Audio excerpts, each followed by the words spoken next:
Kung ikaw ngayon, meron kang pangangailangan, wala kang trabaho, lumapit ka sa Panginoong Hesus, sa trono niya, sa grace niya. Kung meron kang kailangan, anong dapat mong gawin? Lumapit ka sa Kanya, sa throne of grace. Lapit ka sa Panginoong Hesus. Kahit kailan, hindi maubusan ng biyaya ang Panginoong Hesus. Ngayon tayo ay magpapatuloy sa ating pag-aaralan. Ngayon po ay nasa Series 4 na tayo ng Reigning Through Grace. Series 4. Kaya ito naman po pwede naman ho natin balik-balikan sa YouTube, sa page ho natin, sa Beloved Grace Church para mapag-aralan natin, pakinggan natin. Ito yung magiging kalakasan ng ating spiritual. And then, share natin. Pwede po ba yun? Sige, share nyo na share para makapakinig rin sila ng mensahe ng biyaya. Amen? Sige, hindi ko na po papatagalin. Manalangin muna po tayo sa gawain na ating pinagkaloob sa atin ng dakilang Diyos Ama. Sige, manalangin tayo. Dakilang Diyos Ama, marami pong salamat sa oras pong to na kami na naman ay mag-aaral ng iyong salita. Salamat po, Panginoon, dahil alam po namin, kayo po ang mangunguna sa amin. We open our heart, we open our minds, oh God. Lord, na meron kang revelation na pagkakaloob sa amin sa bawat isa na andito. Dahil alam po namin, ang iyong salita ay buhay, oh God. Maraming po salamat at sa mga na andito, O Diyos, ang lubos na lubos ng pagpapala, Panginoon, ay pinagkaloob na sa kanila. Marami pong salamat sa iyong salita. In Jesus' name, Amen. Amen. Sige po, simula na po tayo sa Series 4. Ibig sabihin, merong 1, merong 2, merong 3, at ngayon, 4. Ang hirap, no? Okay? Pamagat ng ating pag-aaralan ngayon, ang mensahe ng biyaya pa rin, grace over every challenge. Pag-usapan natin ang isang katotohanan na sa ating mga Kristiyano na minsan nakakalimutan natin pag may dumarating na problema.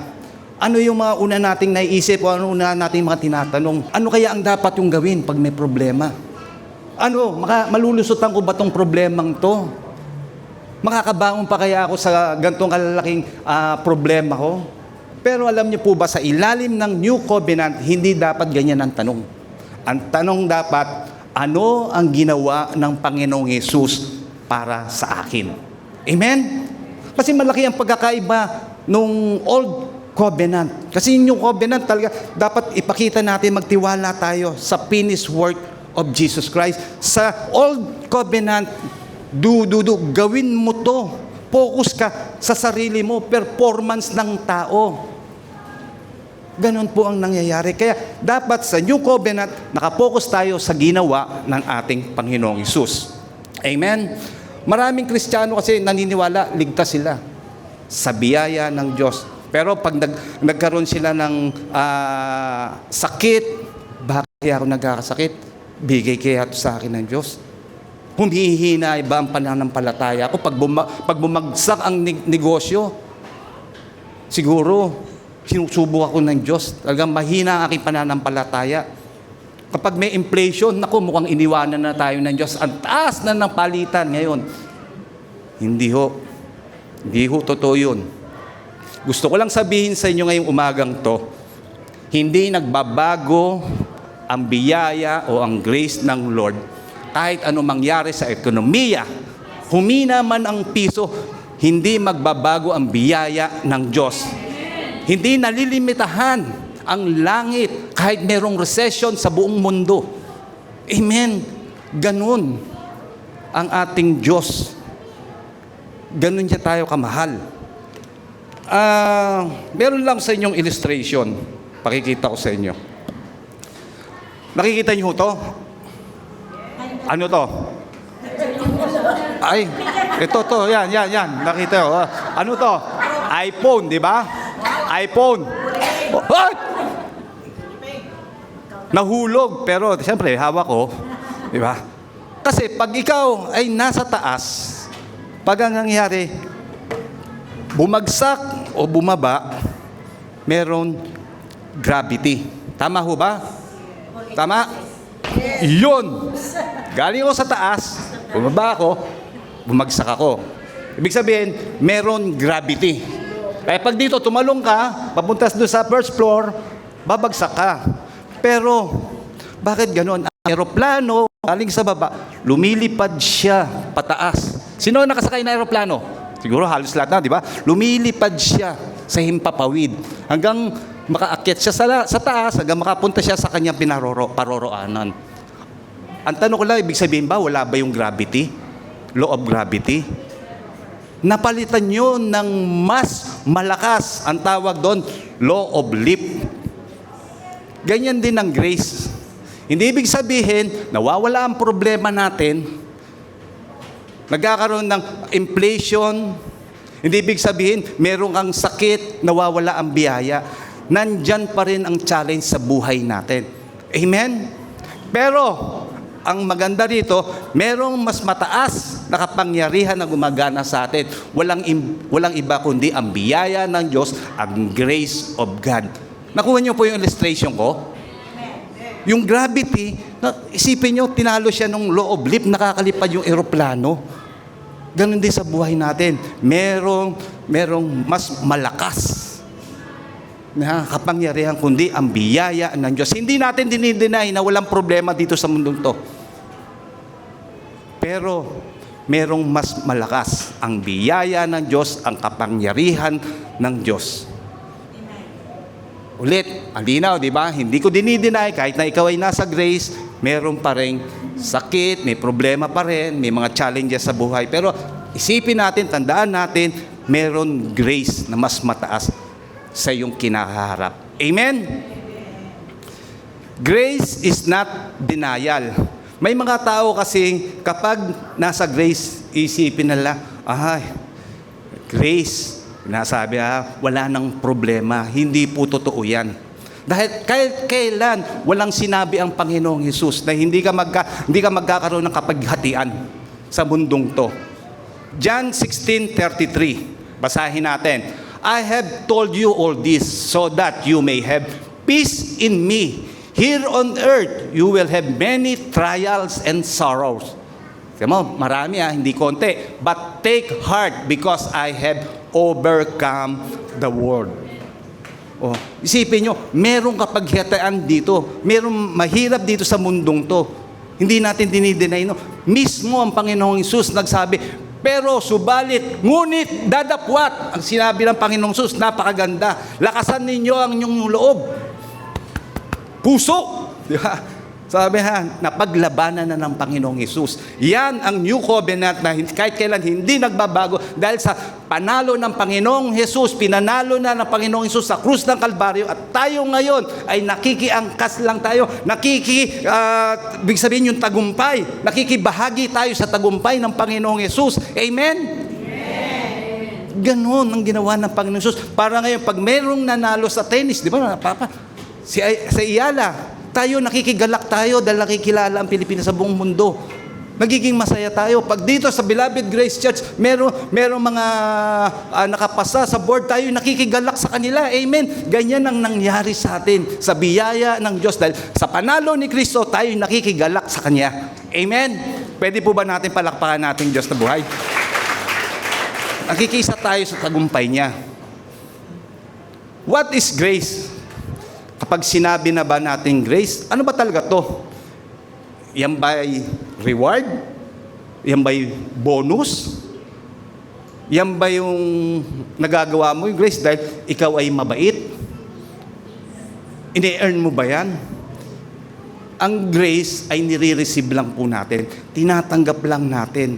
Grace is everything Jesus accomplished from us and freely give to us because of His finished work. Basahin nga po natin. What is grace? Accomplished for us and freely give to us because yes, sabay-sabay kayo. Amen. Di ba? Yan ang ginawa ng ating Panginoong Hesus. Kaya ang Christianity ay hindi tungkol sa gawa mo, gawa niya, gawa ng kung sino pa man, hindi dahil ikaw ay mabait, kung hindi sa tinapos ng ating Panginoong Hesus sa krus ng Kalbaryo. Sabi nga niya, it is finished, John 19:30. Tinapos na ng Panginoong Hesus sa krus ng Kalbaryo. Yung kasalanan natin tayo pinatawad na, finish na. Yung law, yung mga law o mga requirements ng law, tinapos na ng Panginoon. It is finished. Yung ating separation from God, nahati na yun, di ba? Napunit na, it is finished. Kaya tayo'y nilinis na ng Panginoong Hesus. Kaya ngayon, meron tayong access sa Ama na tayo makakalapit sa Kanya, makakapanalangin tayo sa Kanya. Hindi na tayo parang beggar o naglilimos ng panalangin sa Ama, kundi tayo lumalapit na may pasasalamat dahil tayo'y tinignan na niya bilang isang anak. Amen? Tayo, di ba, tinanggap natin ang ating Panginoong Diyos? Tayo'y naging Kanyang anak na. Kaya tayo nakakalapit na tayo sa Kanya bilang anak. Hindi na tayo hindi na tayo mahirap din. Hindi na tayo iniisip natin tayo parang alipin. Hindi, kung hindi, bilang anak na ng Diyos. Amen? Sino mga anak dito ng Diyos? Pakita sa kamay. Amen. Hallelujah. Lumalapit na tayo sa Kanya. Nakakalapit na tayo. Hindi na tayo nahihiya. Sabi nga ni Paul says, through one man, Jesus, grace now reign. Nagahari ang biyaya sa atin. Nanotice nyo ba? Hindi niya sinabi, sin will reign. Ang kasalanan ang maghahari sa inyo. Hindi naman sinabi. Sinabi ba dyan na ang katakutan ay maghahari sa iyong buhay? Lagi kang takot. Sinabi ba dyan, ang kasakitan ang maghahari sa iyo, magre-reign? Walang sinabing gano'n. Ang kakulangan ba maghahari sa iyo? Wala sa buhay mo. Di ba? Kulang-kulang. Walang sinabi yan. Kundi ang sabi dyan, grace reign. Kaya kung ano ang naghahari sa inyo, yun ang may final say. Kaya sa atin, ang may final say, ang walang iba kundi ang biyaya ng Diyos. God will reign. Yung grace of God, sabi niya sa Romans 5:17. Yun ang may final say. Meron lang uli akong illustration sa inyo. Dito, sa bayan nating Pilipinas, maraming mga city. Tama po ba? Dito, nasa City of Caloocan tayo. Ang bawat city, nagkakaroon niya ng city ordinance. Pag may ginawa, halimbawa,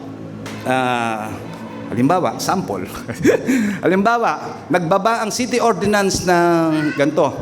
Bawal lumabas ang magaganda at pogi simula alas 7 ng umaga hanggang gabi. Kung hindi, huhulihin na kayo.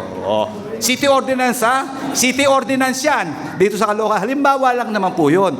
Bawal lumabas ang maganda at pogi basta 7 o'clock ng gabi hanggang madaling araw. Ngayon, dahil meron tayong presidente sa bansa natin, magkakaroon ng executive order. Yan. Mas mataas ang executive order. Nagsabi ang Pangulo na bawal lumabas. Hindi na alas 7 ng gabi. Gagawin niya alas 9 ng gabi hanggang madaling araw. Ibig sabihin, ilalatag niya yon sa buong Pilipinas. Hindi lang dito sa Caloocan, kundi sa buong Pilipinas. Yung alas 7, naging alas 9. Tama po ba? Ano ang mas mataas ngayon? Executive o yung city ordinance? Di ba yung executive? Tama po ba? Yung executive, ganyan din po tayo. Uulitin ko. May mga problema tayo. Pero merong mas mataas, di ba? Na salita, walang iba kung hindi ang salita ng Diyos. Yun ang dapat nating sundin. Ang salita ng Diyos mas mataas sa kung ano paman ang ating sirkumstansya sa mundong ito, sa buhay nyo. Pag nabasa nyo, kaya di ba lagi natin sinasabi, dapat tayo nagbabasa ng salita ng Diyos. Dahil ito yung may authority, ito ang merong sa bawat circumstances natin, dito natin makikita yung kasagutan. Amen? Dahil ang salita ng Diyos ay buhay.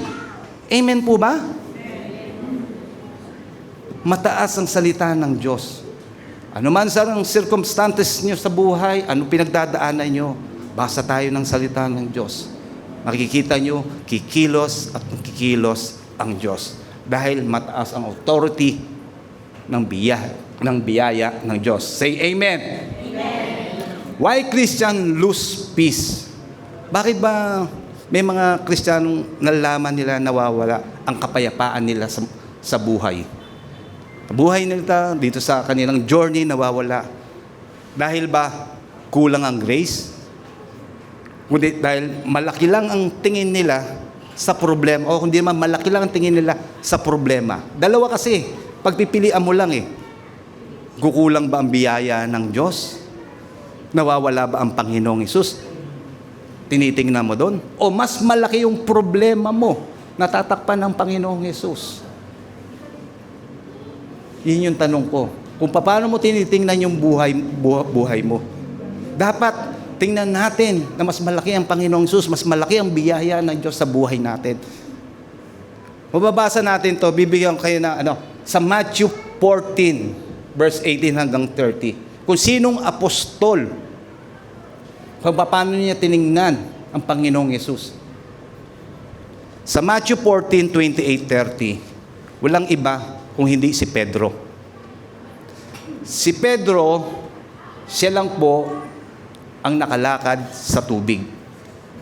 Basahin nyo lang po pinaiksi ko na lang to sa Matthew 14, 28 hanggang 30. Siya lang ang nakalakad sa dagat. Naniniwala po ba kayo? Nabasa niyo po ba yon? Amen. Diba? Salamat. Diba? Pero, siya'y nakalakad nga sa ibabaw ng dagat sa tubig dahil ang focus niya nasa Panginoong Hesus. Tama po ba? Nakita niya.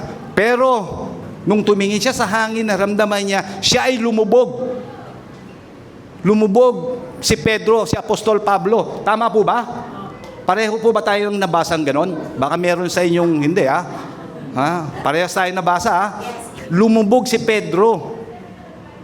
Pero tandaan nyo, si Pedro, amoy isda na siya. Bakit yun nasabing amoy isda siya? Fisherman siya. Nanguhuli siya ng isda. Diba, halos katabi na niya ang isda pag matulog. Ang buhay niya nasa dagat. Pero dahil nga sabi ko, yung kanyang pagtingin na wala sa Panginoong Hesus, nabaling doon sa takot, sa hangin, ang nangyari sa kanya, na lubog siya, nalunod siya. Salamat sa biyaya ng Diyos dahil inabot siya. Amen? Ganon din tayo. Tandaan natin, hindi nagbabago ang biyaya ng Diyos. Hindi nagbago ang power ng Panginoong Hesus. Kung hindi, nagbago lang tayo sa focus, sa paningin natin. Tingnan niyo ako. Diba? Ang dami yung nakatingin sa akin. Focus kayo sa akin. Ganun din. Huwag kayo mag-focus sa cellphone nyo ngayon dyan. Bagit sinasabi nitong poging pastor na to. Biro lang ho. Pero totoo. Diba? Nawawala kasi yung focus natin. Parang si Pedro, nawala yung focus niya. Sa buhay natin, para bang mas malaki ang problema kaysa doon sa gumawa ng mundo at naglikha sa'yo, yung Diyos, nawala yung focus mo doon. Hindi nagbabago ang Panginoong Hesus, ang power ng Diyos, kung hindi, nawawala lang ang focus natin. Kaya, sa mundong to, alam ko, sobrang bilis na ng technology. Di ba? Pag nagbabasa ka na sa cellphone mo, or sa nagko-computer ka, sa social media, pag nakabasa ka, magkakaroon ka na ng fear, yung takot, sa balita pa lang. Di ba? Lalo na ngayon, yung mga inflation natin, tumataas. Kapag nagpa-check up ka pa, tapos nakita mo pa yung diagnosis mo, normal ako. Di ba? Kala nyo kung ano sasabihin ko, no? Normal. Di ba? Salamat, Lord. Ganon.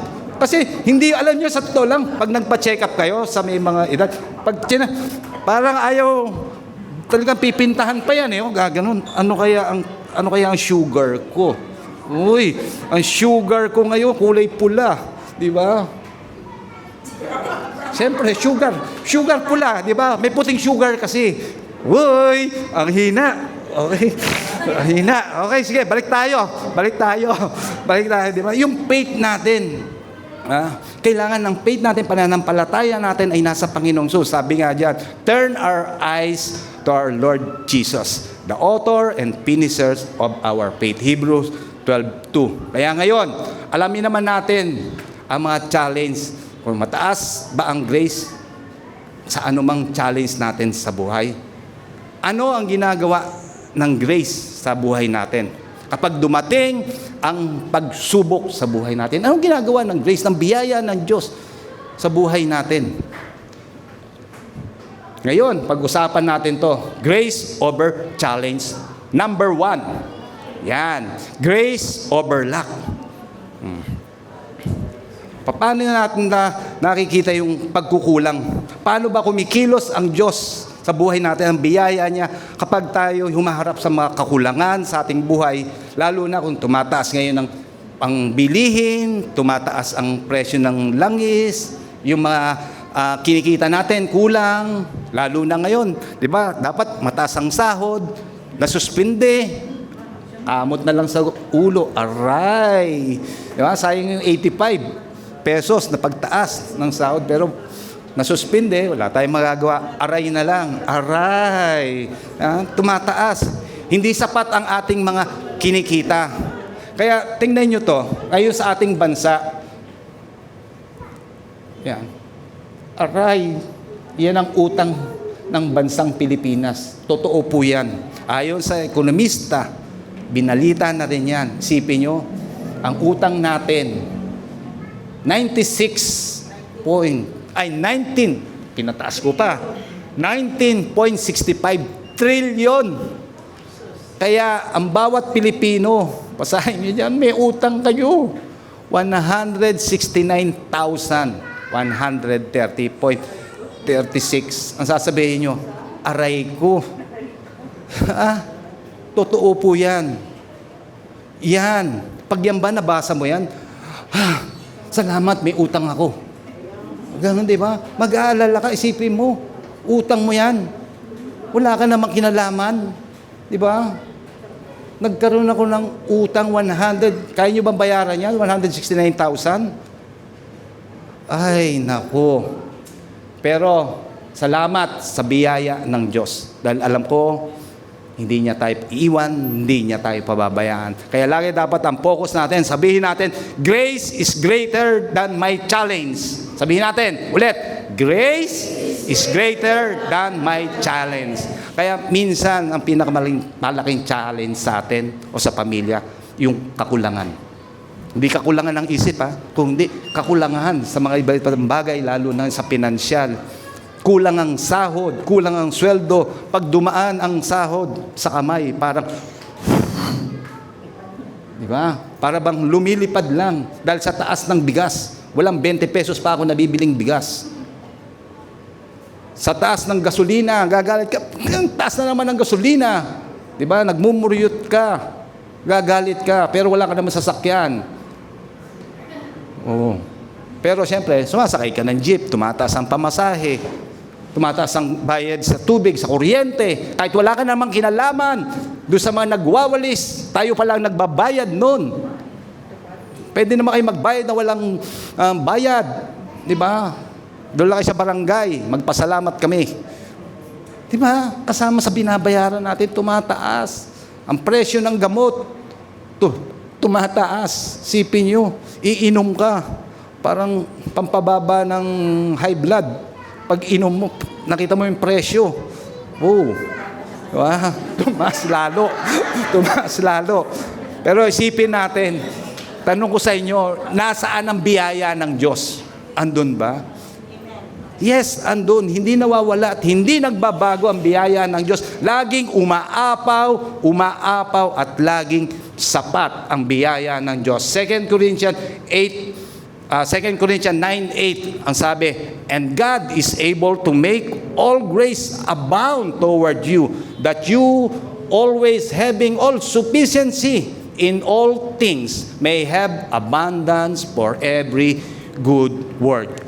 Kayang-kaya ng Diyos na ibuhos ang lahat ng kanyang biyaya upang sa lahat ng panahon at sa lahat ng sitwasyon ay magkaroon tayo ng sapat at higit pa upang makagawa ng mabuti. Amen. Pansinin natin ang ginamit ni Paul sa sinabi yan. All grace. Hindi niya sinabi some grace. Yung nakadilaw, di ba? And God is able, sinabi diyan, some grace. Di ba sinabi all grace abound to you. Hindi na niya sinabing, sometimes, di ba? Toward to you, sometimes. Hindi, sinabi niya, always. And having all sufficient something. All things yan, sinabi niya. Ibig sabihin, sa buhay natin, kahit kailan, hindi mawawala ang presensya ng Diyos sa buhay natin. Hindi mawawala ang biyaya ng Diyos sa buhay natin. Saan man tayo dumako, saan man tayo magpunta, ano man ang sitwasyon natin, andon ang biyaya ng Diyos. Amen? Pwede po ba natin palakpakan na ating Diyos na buhay? Grace is bigger than the economy. Kapag bumagsak ang ating ekonomiya, pag bumagsak ang inflation, tumaas, maraming tao nadidepress. Tama po ba yun? Napag-aralan na yan, talagang alam natin. Nalulungkot sila. Ano nangyayari sa buhay nila? Yung kanilang diskarte nawawala. Sobrang bagsak na bagsak ang kanilang buhay dahil na-depress sila. Pero gusto ko sa inyong itanong, saan ba nanggagaling ang source natin? Sa buhay nyo ngayon. Kahit alam natin, mahina ang ekonomiya. Pero ngayon, ang source nyo, saan ba nanggagaling ang source natin? Sa kumpanya ba? Sa gobyerno ba? Sa negosyo natin? Sa sarili nating lakas? Ito siguro. Sige, binigay sa inyo. Pero ito ang tandaan nyo, ito ay channel lamang. Ito'y dinadaan lang sa inyo. Kung meron kayong negosyo, meron kayong pinagkukuhanan, ito'y channel lamang ng pagpapala. Pero ang source ay walang iba kung hindi ang Diyos. Amen? Siya lang ang source. Ito'y ginagamit lamang ng Diyos. Pinadadaan lamang sa kanila. Kung sa gobyerno, dati nagkaroon tayong problema, binibigyan tayo ng tulong ng gobyerno, ito'y dinadaan lang sa kanila. Pero ang tunay na source ng pagpapala ay walang iba kung hindi ang Diyos. Amen? Kasi, alam nyo, pag ang tao, ang tingin niya, doon ang gagaling lahat ng pagpapala, dito sa kumpanya ko to, dito sa negosyo ko to, ito yung source ko. Alam nyo, magkakaroon kayong problema. Ang sakit sa ulo, pag gumuho at pag bumagsak ang iyong negosyo, saan ka nakatingin? Sa malayo. Malayo ang tingin. Nababaliw ka na, na-depress ka na. Pero kung alam mo, kung saan ang gagaling ang source ng iyong pinagkukuhanan, ang source niya ng Diyos na nagbigay, ang may lalang ng langit at lupa, kahit kailan, hindi ka matatakot, magsaraman ang kumpanya mo, magsaraman ang negosyo mo, bumagsak. Alam mo yung pintuan nagsara, alam mo rin, dapat ang Diyos ang magbubukas pa ng ibang pintuan, 10 pintuan, 10 bintana, dahil Siya ang tunay na source ng ating buhay. Amen?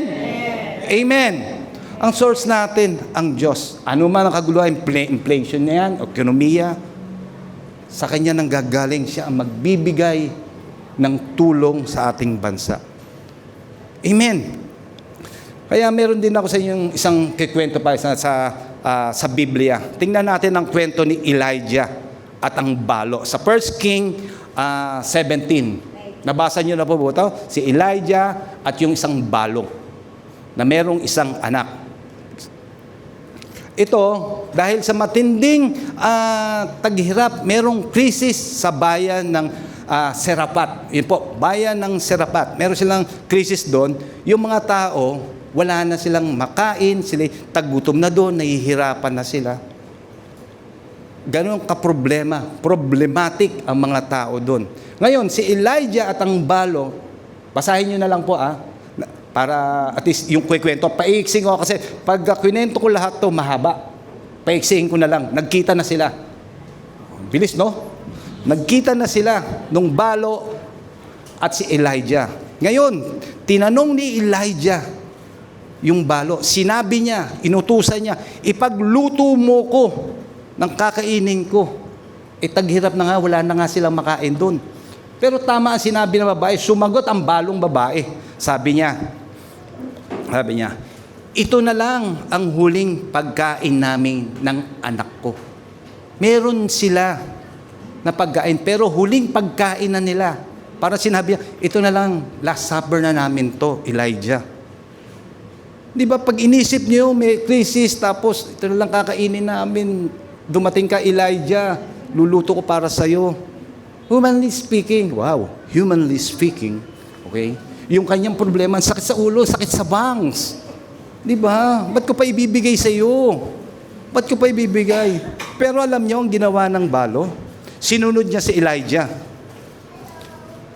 Sinunod niya si Elijah. Kaya kung itong nabasa niyo, tanong ko, ano ang ginawa ng Diyos? Tama! Tama! Naghimala ang Diyos. Oo, miracle! Yan. Di, ba't may natutulog? Wala. O, di ba? Walang natutulog. Merong miracle ang ginawa ng Diyos dahil nakapagluto yung balo para kay Elijah. Tuloy-tuloy ang kanyang pagluto.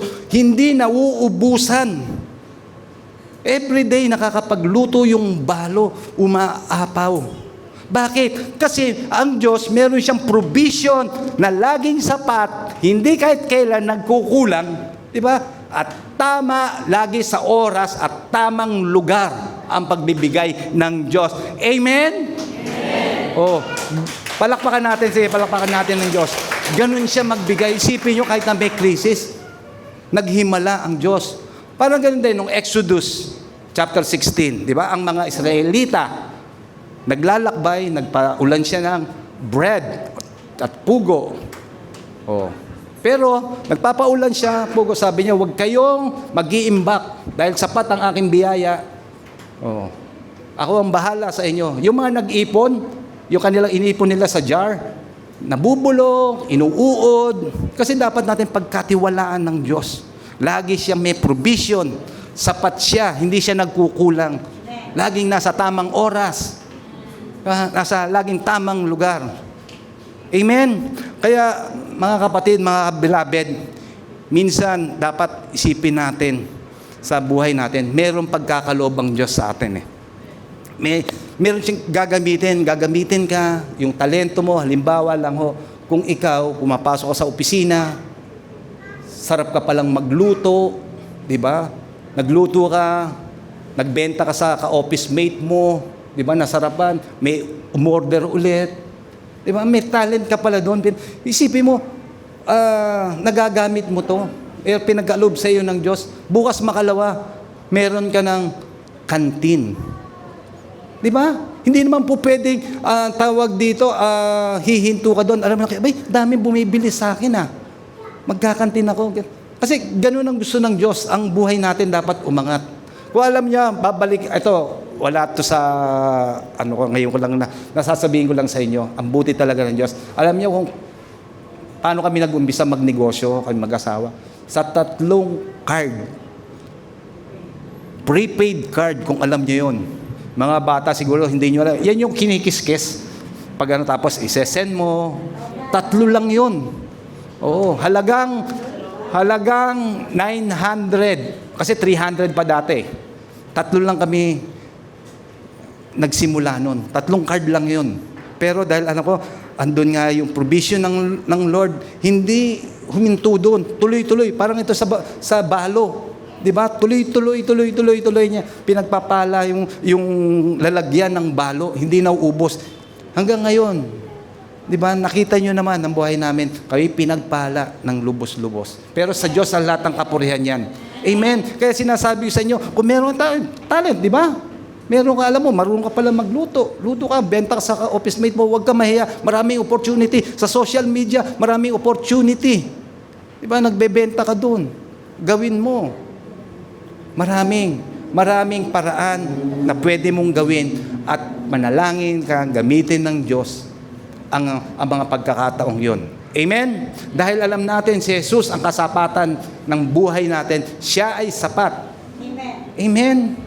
Isipin mo nga, ang ginawa ng Panginoong Jesus dun sa 5 isda tsaka 2 tinapay, napakain niya yung 5,000. Nag-miracle siya. Kaya sa buhay niyo, alam ko, meron sa inyong miracle.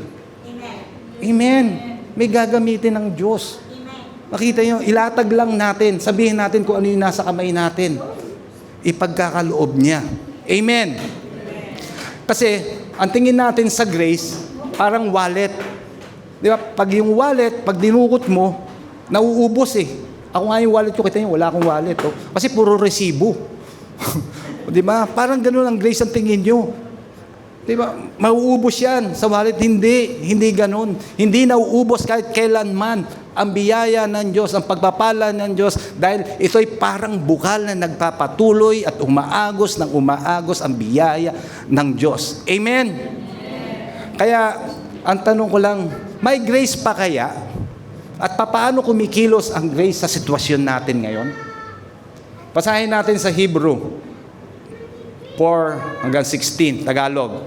Kaya lumapit tayo ng may lakas ng loob sa trono ng biyaya upang tumanggap tayo ng awa at makatagpo ng biyaya na makakatulong sa panahon ng ating pangangailangan. Di ba sabi diyan, lumapit tayo ng may mababang loob sa trono ng biyaya, hindi sa trono ng galit. Kasi ang mga tao, alam mo, parang tingin nila sa Diyos, laging galit, di ako makakalapit dyan, trono ng galit. Lumapit tayo sa trono ng pag-husga. Hindi, husgahan ako ng Diyos sa mga nagawa kong pagkakamali. Hindi, lumapit tayo sa trono ng mga condemnation.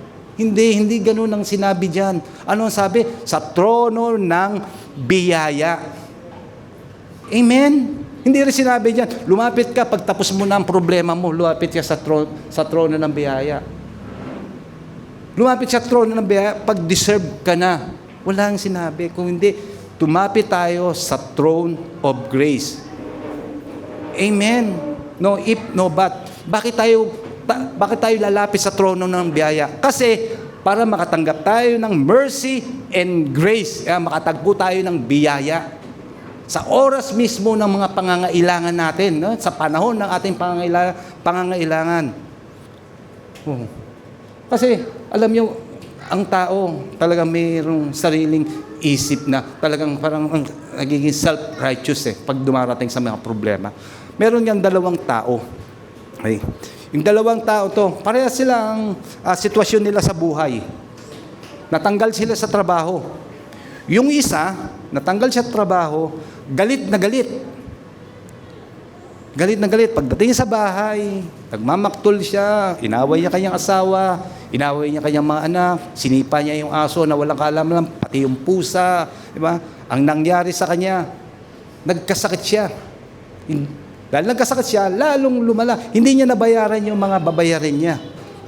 Yung pangalawang tao, na alam niya, nagtitiwala siya sa Diyos. Siya ay nakakatulog sa biyaya ng Diyos. Parang ganyan, mga tulog. Ay, hindi pala. Joke lang. Diba? Nakakatulog siya kahit na merong alalahanin. Kasi hindi naman natin alis. Meron siya, nakatulog siya sa biyaya ng Diyos. Hindi siya nagagalit. Alam niya kung sino yung source ng panggagalingan ng kanyang mga pagpapala. Alam niya, hindi rin yung dati niyang kumpanya. Kung hindi ang Diyos. Alam niya yon. Kaya, nadadala siya sa mga susunod na bukas makalawa, meron siyang kapayapaan, hindi siya nagkasakit. Ano lang sinasabi ko sa inyo? Kasi, alam natin, ang source natin kahit kailan hindi magbabago. Amen? Walang iba kundi ang Panginoong Sus. Kaya sabihin natin, the cross changed everything. The cross changed everything. Amen. Dahil yung nakilala natin ng Panginoon Jesus, nakita natin yung cross, ginawa niya, ang buhay natin ay nagbago. Ang pananaw natin, sa isip natin, nagbago. Naging mas malawak ang pananaw natin. Dahil alam natin, kasama natin ang Diyos. Pinagkaloob niya ang kanyang bugtong na anak. Sabi nga dito sa Romans 8:32, kung ang sarili niyang anak ay hindi niya pinagkait, sa halip, ibinigay para sa ating lahat. Hindi kaya niya ibibigay ng masagana sa atin ang lahat ng bagay? Mga kapatid, kung ano man mga pinagdadaanan nyo, manalangin tayo. Ipag-pray nyo yan. Sa biyaya ng Diyos, hindi niya ipagkakait anong pa man yan. Kung ano ang pangarap mo sa buhay, di ba? Ipagkakaloob niya sa tamang oras, tamang panahon, sa tamang lugar. Dahil alam niyo, hindi ho madamot ang Diyos. Isipin niyo diyan, binigay niya ang kanyang bugtong na anak. Ano pang dapat nating ipagduda sa Diyos? Amen? Binigay niya ang bugtong niyang anak.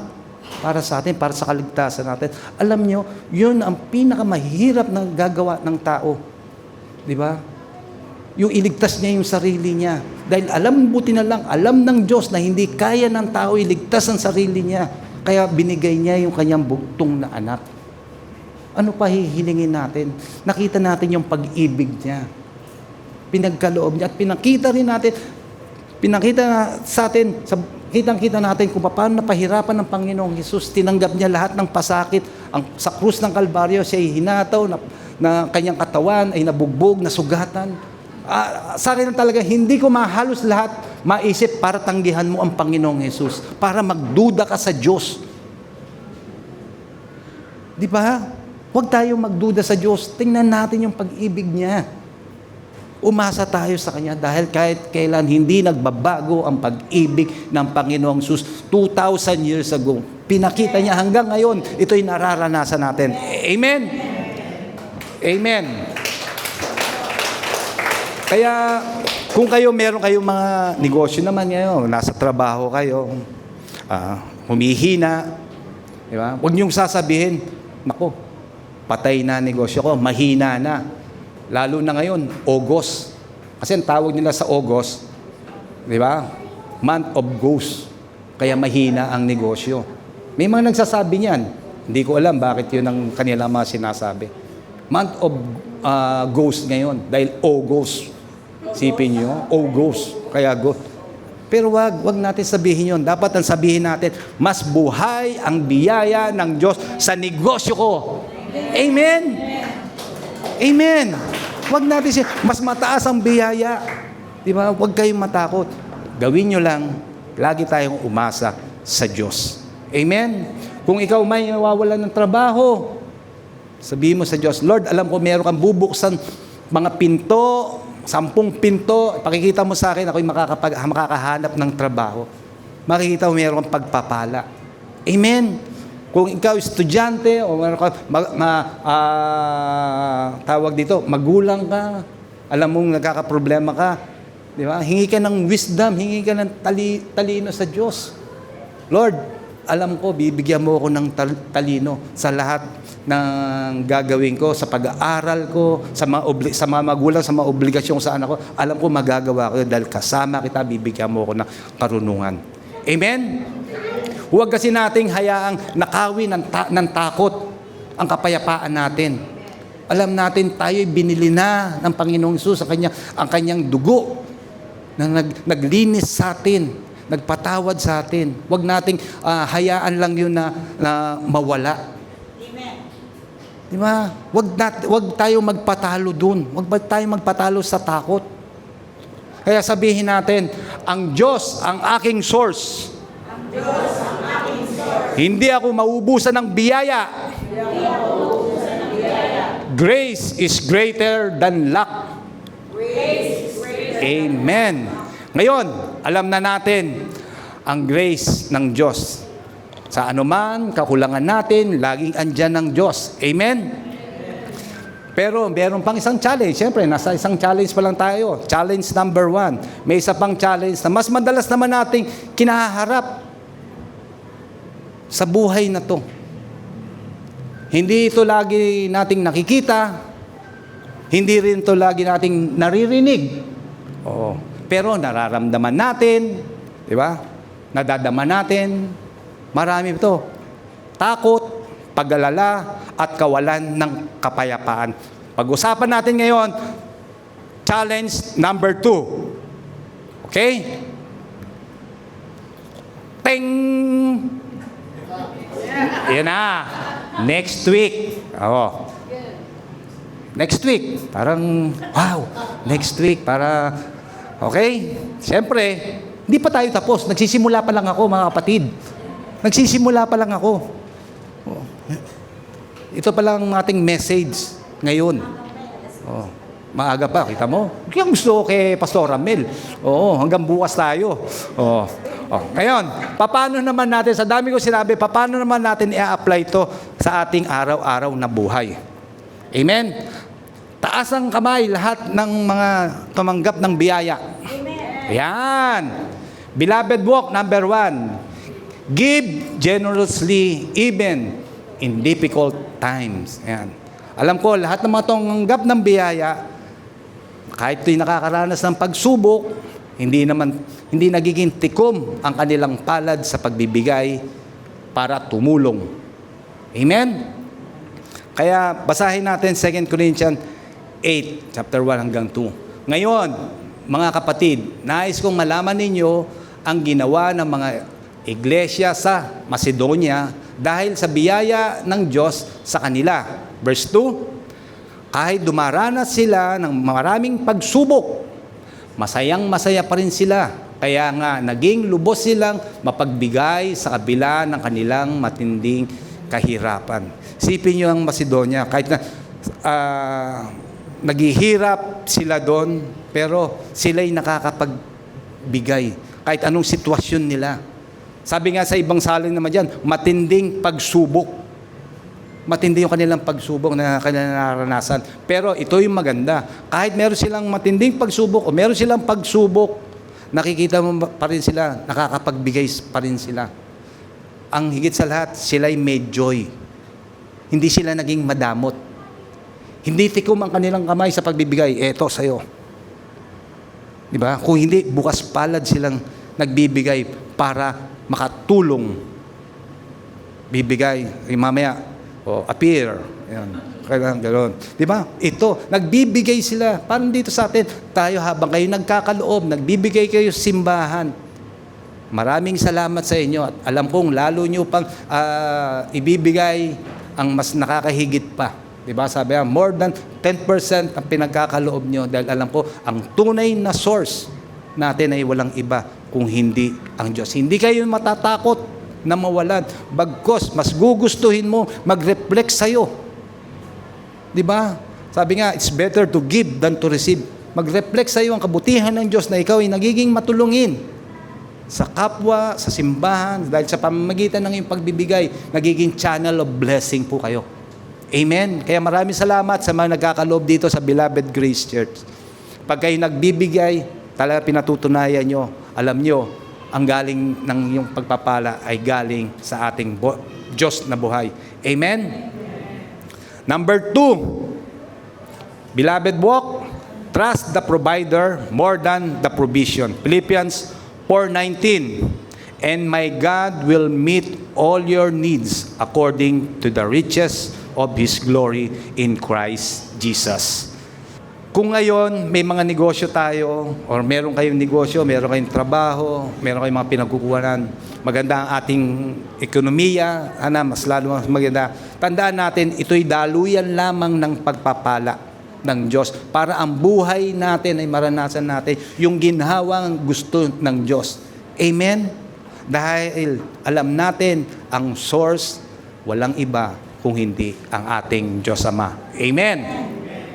Beloved, walk number 3, live with gratitude and faithfulness. 1 Thessalonians 5:18, give thanks in all circumstances, for this is God's will for you in Christ Jesus. Ano man ang kalagayan natin sa buhay natin ngayon, ano man kahit sabihin natin ang ekonomiya natin, anong kinalalagyan nito, dapat tayo'y laging marunong magpasalamat at maging tapat tayo sa Diyos na ating buhay at Diyos na nagmahal sa atin. Maging mapagmahal tayo sa kapwa nating tao. Maging mapagmahal tayo sa bagay na pinagkatiwala sa atin ng Diyos. Amen? Kaya ngayon, ito na po ang ating beloved thought. Basahin natin sabay-sabay, malakas, yumayanig. Ha? Amen ba? Basahin natin. God is my source. His grace is enough. Amen. Palakpakan po natin ating Diyos na buhay. Thank you, Lord Jesus. Manalangin tayo. Hallelujah. Hallelujah. Thank you, Lord Jesus. Lord, salamat nga po, Panginoon, sa iyong mga salita na alam po namin na kayo ang source ng aming buhay, source ng lahat ng pagpapala kung ano man ang aming natatanggap sa buhay na to. Dahil lang nais mo, Panginoong Sus, ang iyong mga anak ay magtiwala sa iyo. Wala nang iba. pagtitiwalaan, kundi ikaw lamang, Panginoong Hesus. Pinakita mo to sa krus ng Kalbaryo, O God, ang iyong pagmamahal. Hallelujah. Thank you, Lord Jesus. Sa mga bago pa lang dito at sa mga nanonood sa podcast, kung ngayon mo lang narinig ang mensaheng ganito, inaanyayahan kita na tanggapin mo ang Panginoong Hesus bilang iyong Panginoon at tagapagligtas ng iyong buhay. Maranasan mo ang lalong masagana at pagpapala ng Diyos. Sabayan mo ako sa maikling panalangin. Panginoong Hesus, maraming salamat po sa oras pong to ay ikaw ay aking tinatanggap bilang aking Panginoon at tagapagligtas. Naniniwala po ako na ikaw ay namatay at muling nabuhay para sa akin. Isulat niyo po ang aking pangalan sa aklat ng buhay. Kayo na po ang maghari sa akin. Amen. Sige po, inaanyahan ko kayong tumayo. Magdeklara po tayo ang kabutihan ng ating Panginoon. Hallelujah. Dakilang Diyos Ama, sa oras pong to, nakataas ang aming kamay, O Diyos. Alam po namin sa buong isang linggong to, O God, na kami iyon ang ginabayan. Kami iyon ang iningatan. Saan man po kami pumunta, O Diyos, ang iyong banal na Espiritu Santo ang laging sumasa amin. Salamat po sa iyong biyayang pinagkakaloob sa amin. Kami pinagpala mo na, O God. Ano man ang aming hawakan, ano man ang aming tapakan, O Diyos, pinagpala mo na kami. Pinagpala mo na ang aming mga kapatiran na andito, O God. Lord, ito'y aming pinaniniwalaan at dinideklara sa aming buhay na kahit kailan ay hindi ka nagbabago. Dahil ito ang nais mo sa iyong mga anak. Ang buhay na kaaya-aya, Lord.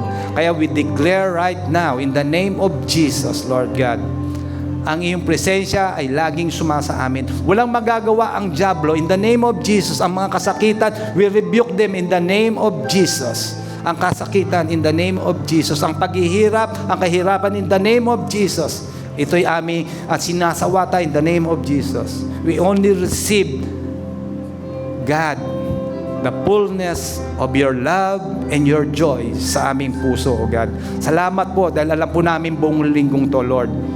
Ang kaligayahan, ang kasaganahan ay sumasa amin. Salamat po, Panginoong Sus, sa iyong mensahe. Salamat na aming napakinggan, na lalo kami magtitiwala na sa lahat ito ay nanggagaling sa inyo. Thank you, at kami rin nagpapasalamat sa mga channel of blessing, Lord, na pinagkakaloob mo sa mga taong mga aming nakakasama, O Diyos. Maraming salamat po sa kanila, sa paggamit mo sa kanila, O God. Kaya sa oras pong to, Lord, we declare the blessing sa bawat isang nagninegosyo dito, O God, in the name of Jesus. Lord, sa mga nagtatrabaho, I declare promotion sa kanila. Maraming pong salamat, O God. Sa mga estudyante, O God, kayo po ang bibigay sa kanila ng wisdom sa kanilang pag-aaral, in the name of Jesus. Thank you. Thank you, O God. Sa mga magulang, sa mga ina, O God, sa mga ama, Lord, bigyan mo sila ng kalakasan. Bigyan mo sila ng wisdom sa lalong kanilang mga ginagawa para sa kanilang pamilya.